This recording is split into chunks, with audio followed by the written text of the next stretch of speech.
Welcome back to my channel, ladies and gentlemen. It's your girl Shay Investigates, and we are back with another one. Today, we're going to be talking about fear of abandonment, and we're using Shirley Strawberry as a backdrop, and I guess kind of sort of like a placeholder so we can understand what someone who's 70 years old looks like having someone they don't want to let go of. And people are going to say, well, she did the paperwork to divorce him. Okay, so she had ample enough time to file that paperwork. She didn't file the paperwork until probably someone informed her that bigamy charges were coming down the pipeline and you're really probably not married to him. Did she do something? I find that very, very odd, but hey, that's just my general opinion. But we are going to be listening to her say that my car is taken, my ring's going to be taken. How's your day going? Well, it was going okay. The police picked up my truck today. What truck? What do you mean, what You truck? talking about your white truck? Yeah, What? yeah. Why would they do that? They said it's being used in the investigation. Wow. Wow. Wow. What? Yeah, they came to the salon where I was, and they waited outside for me. When I got ready to go, they blocked me in, and it was a tow truck there, a flatbed, and they put the truck on the flatbed. What? And they offered me a ride home, and I told them no, of course not. And thank God the lady that does my hair brought me home. What kind of shit is that? Well, that's what they said. They said, I asked them, do they have any proof? I said, what are you guys doing? Why are you taking my truck? Because it's being used in an investigation. Do you have any proof? What are you talking about? Yes, we have proof. I mean, no, we don't have proof. We have probable cause. And that can lead to proof. Sheridan came. Your daughter Sheridan came in. I mean, they didn't say that right away. I'm just trying to tell you all the stuff. It's out of order. They said that someone like this could have a insecure attachment style. So let's just say if her father wasn't in her life, which I know for a fact he was not. And I'm going to link that interview inside there where she talks about how she had like low self-esteem until Steve came around and helped pick her self-esteem up. And so I just want to say no person can give you self-esteem. That's why it's called self-esteem. Self is the key word in that. I mean, I'm not like saying someone's not intelligent, but if something says self, that means that you have to work on that. Self-esteem means you have worked on something within yourself, not some outward thing is helping you do this said work that needs to be done. Maybe they can guide you and say, hey, this is what worked for me. I don't know if it's going to work for you, but it worked for me. So try these techniques to work on yourself. There are a lot of papers with my name on them. My signature probably has been forged. Wait a minute. I'm confused. What you saying? Oh, come on, honey. Come on. No. Hold on. I'm trying to understand. Where were you at? I told you I was at the beauty shop, and the beauty shop it's in Roswell. It's in Roswell, the same one I've been going to. What? And the same officer that arrested you was there, Officer Fields, the little white lady. That's what it is. Wow. How did they know where your beauty salon was? I guess they've been following me. I don't know. I can't tell you that. I don't know. Over accommodating is another one. Is like when she may go out of her way to please people, and like family members, a husband that's not really her husband, that's married to someone else, or have anxiety or depression, insecurity, and like I said, low self-esteem, overreacting to minor issues.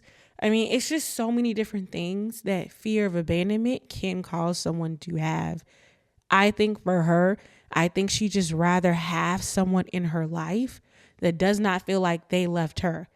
And people were like, well, she had all these opportunities to say something, especially after the phone calls came out with his side chick, Slonia. I mean, I didn't understand. I'm like, as someone who's watching her, give advice, and she's staying with someone who's incarcerated. Wow. Yeah. I mean, they said they were going to come and get it from over here, but it just, my car came up on the radar, the license plate, that it was in Roswell. Wow. Yeah. Wow. So I don't have a, and I said, well, what are you going to do with my truck? What does my truck have to do with this? They said it's for the victims. They need it to pay back the victims, some of the victims. And whoever this ain't no, they're lying. Well, I'm just telling you what they told me, honey. I don't, I mean, I assume that, you know, this woman is setting you up or set you up or whatever, but I assume that. Wow. So that's all I can tell you is what happened to me today. And I don't have a car to drive, so. Oh, and they said they're going to get my wedding ring too. What are you talking about? Why do you say, when I tell you something, why do you say that? Because I'm just telling you what they told me. They said they're going to come and get it. I got it from Danielle Diamonds, and the $20,000 that she put on that, they're going to get the ring too.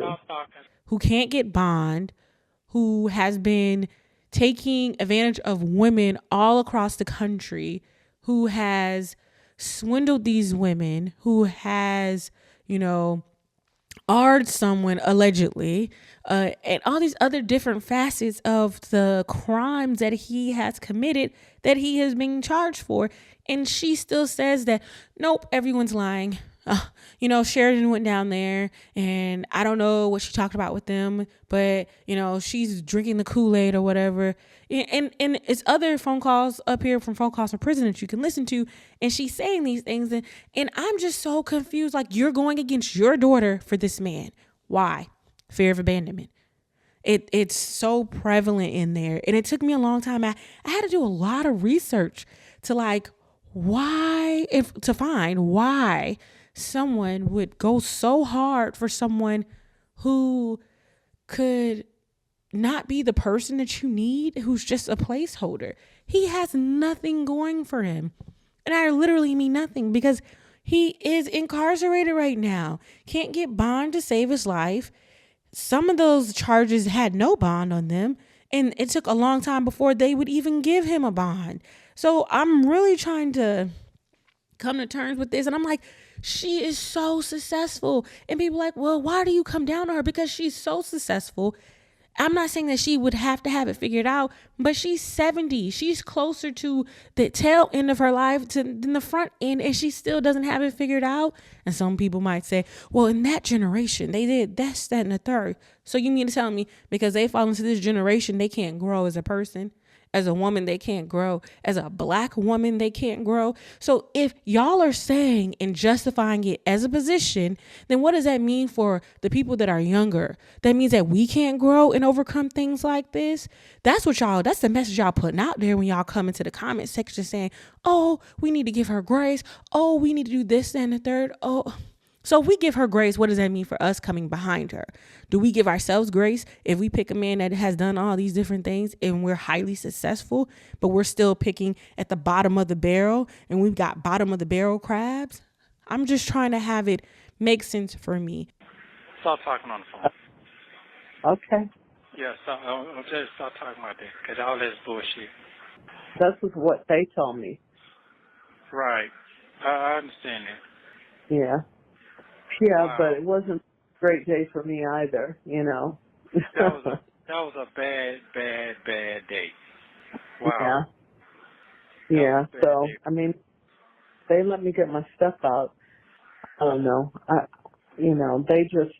just really think they're just trying to keep this investigation open in hopes that they'll find something, you know, to keep you or something. It's like they don't have anything. They don't have anything. I know they don't. And I guess as it makes sense for me, it'll make sense for people out there in the audience. But it's just so much to try to make sense of and try to rationalize and try to come up with excuses for. because it's people that have been trying to tell her in her comments what kind of man he is. It's people that tried to tell her before she even got married to him. It's his ex-girlfriends and his ex-wives that probably reached out to try to tell her something. And she still chose to walk down the aisle. She still chose to be married to him after the fact that he kept getting arrested. She still chose to be with him even after her daughter started to not like him. She still chose to be with him after he was arrested. She still chose to be with him after he had been arrested for longer than a year. So it's just so much. And I can keep going. She chose to be with him even after she found out that he had a whole mistress that she chose to ignore. It is entirely too much rationale in this that she turns a blind eye to. And she has someone in her ear. Think Like a Man. He wrote these books. He has this movie. I think that I'm shocked that no advice was given. People are going to say, well, Steve Harvey can't help nobody. He's been married like 3-4 times himself, which is all true. But somebody couldn't give her a clue. And people are going to also say, well, you can lead a horse to water, but you can't make them drink, which is also true. These are all true statements and things. But I mean, like, good Lord, she still hasn't found a clue. They still have not served him properly. And I'm just like, wait, so you're doing all this hoopla saying you're getting a divorce, but you're really not putting your lawyer to task. And I've been divorced. So I know that until that person served, then it means nothing that you filed. It mean you could have filed 2 years. If they have not been served, then it means nothing. It's a moot point. It's not even a talking point at all. So I guess we can wait and see if one day he will get served, even though you know exactly where he is. It's not like you have to go and find him. He can get served. People get served in prison or jail all the time. You get a process server and they go serve them, period. So for people to say, oh, well, she's working on it. Working on it would be someone who's like in school, working on a book report or working on some type of documentation for a homework assignment or working on a car or working to fix a computer. That is working on something. What she's doing is being stagnant and not wanting to let go because of my opinion, fear of abandonment. And that's what I exactly think it is. I want y'all to go ahead and put it in the comment section what y'all think she's suffering from. And I'll catch y'all in the next one.